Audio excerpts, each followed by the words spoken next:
History books are lying.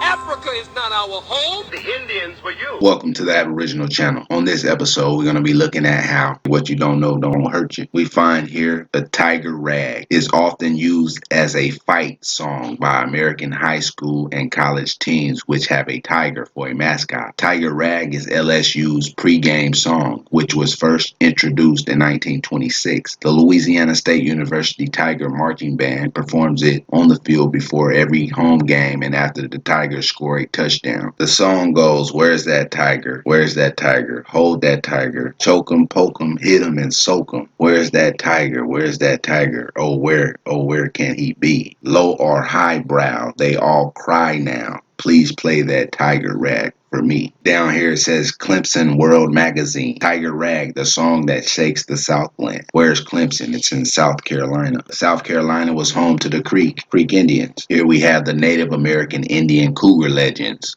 A cougar is a tiger. Tribes with cougar clans include the Creek, whose cougar or tiger clan is called Keslaji, the Chippewa, the Chickasaw, the Caddo. Caddo is in Louisiana. But to get a little more technical, we'll look at LSU. The campus is in Baton Rouge. Baton Rouge belongs to the Choctaw Indians. The Choctaw have tribal clans. One of those clans is the Panther family, or the Panther clan. Now, what is a panther? It says the tiger is a panther. Panther is a generic term and does not apply to a single species. It may refer to a lion, a panther, a leo, a tiger, panther, a tigress, a leopard, panthera pardus, a jaguar. So a panther could be a lion, any one of those big cats, basically a tiger. Now we go back here, it says the tiger rag is LSU's pregame song, which was first introduced in 1926. The LSU Tiger Marching Band performs it on the field before every home game and after the Tigers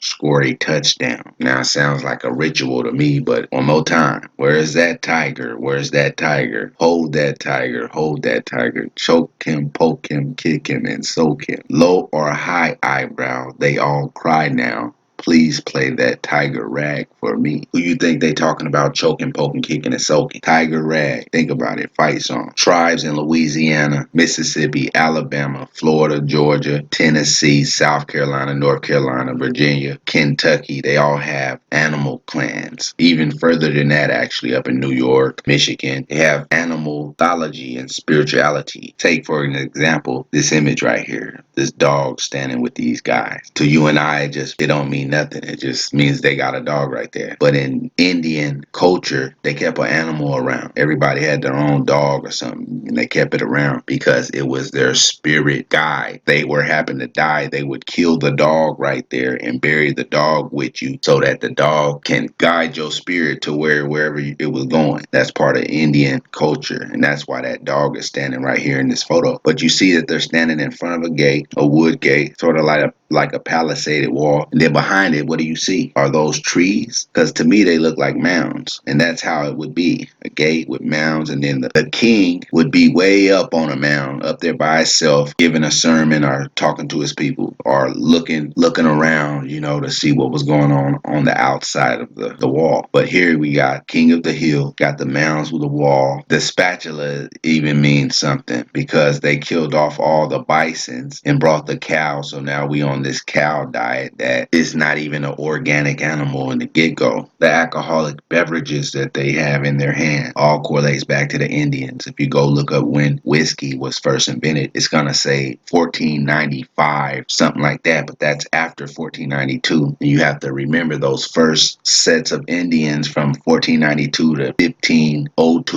or 1505, they were going and giving information and giving it their culture over to the kings and queens of those European countries at that time. And one of the things that they got from those original Indians was how to make corn whiskey. Even putting things out there in a symbolic way, we would take it as if they were being passive aggressive, but really that's the way the Indians function. They did things in a symbolic way, using metaphors and signs and symbols and things of that nature. Nowadays we call it over exaggerating, but they were masters of allegorical message using signs and symbols. That's exactly exactly what we're looking at right here. An allegorical message displayed in signs and symbols. This so-called tiger rag song, that's what we're looking at. Allegorical message. Man, to add a little correlation to that, here at this HBCU, the nickname is the Golden Rams in Georgia, where they had a gold rush. And you have here at the Tuskegee University in Alabama, the Golden Tigers. But we'll get back over here to Albany State University in Georgia, where I seen something very interesting. In the history of Albany State University, the HBCU, says Joseph Winthorp Holley, born in 1874 to former slaves in Winsboro, South Carolina, founded the institution in 1903 as the Albany Bible and Manual Training Institute. So it was founded as the Manual Training Institute. But his name, that last name Holley, that correlates back to the American Indians. It says the American holly tree has been popular since the beginning of American history, having served the Native Americans with wood for many different applications and berries that were used for buttons and barter. What was odd about this was not his name, though. It was that it was open as the Manual Training Institute. That was a HBCU. Here I found one of the pioneers of the state of Oregon. His name was Jason Lee. His mission in the Willamette Valley included founding the Indian Manual Labor Training School, which was the forerunner of Willamette University, the first college formed west of the Rockies. So you got the first school in Oregon called the Indian Manual Labor Training School. And here you have this HBCU called the Bible and Manual Training Institute. But we'll go read a little bit and figure out why the cartoon TV show King of the Hill is an allegorical message symbolizing the American Indians. Here in the book, The History of Alabama and incidentally Georgia and Mississippi from the Earliest Period by Albert J. Pickett, 1851. It says, in 1540, during the expedition of De Soto, the army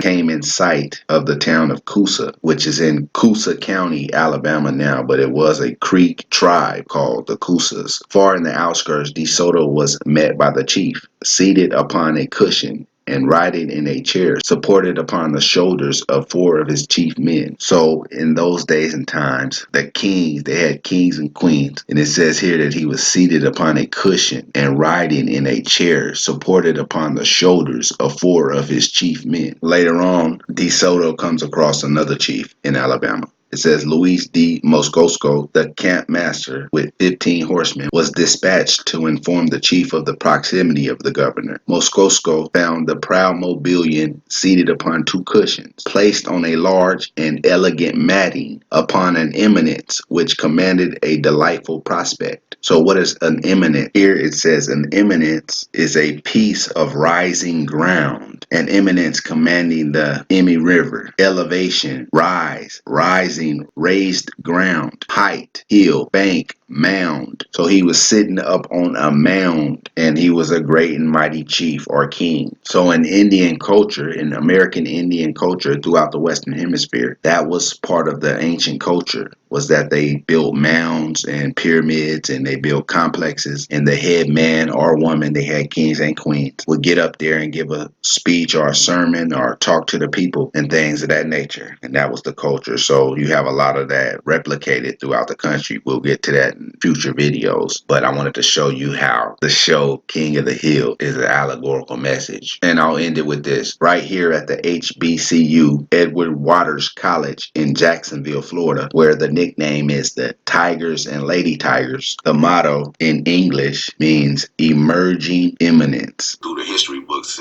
which has all been a lie. So therefore, if it's a lie, then what's the truth? If it's a lie, then what's